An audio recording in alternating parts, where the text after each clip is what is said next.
হঠাৎ যদি আপনার জমি কেউ বেদখল করে ফেলে তখন আপনি কি করবেন? প্রথমেই আপনি আপনার স্থানীয় পর্যায়ের সালিশ মীমাংসার মাধ্যমে বিষয়টি সমাধান করার চেষ্টা করবেন।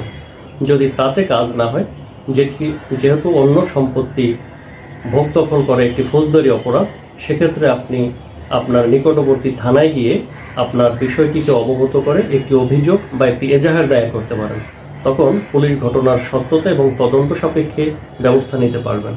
এছাড়াও আপনি আপনার একজন ভালো লয়ারের মাধ্যমে আপনি আপনার এই জমিটি পুনরুদ্ধারের জন্য স্পেসিফিক রিলিফ অ্যাক্টের 9 ধারায় আপনি দখল পুনরুদ্ধারের মামলা করতে পারেন, অথবা আপনি সত্য ঘোষণার মামলা করতে পারেন সিভিল কোর্টে, অথবা আপনি যদি চান ফৌজদারি কার্যবিধি আইনের 145 ধারা মতে জেলা ম্যাজিস্ট্রেট কোর্টে আপনি মামলা করেও আপনার জমিটি ফেরত পেতে পারেন।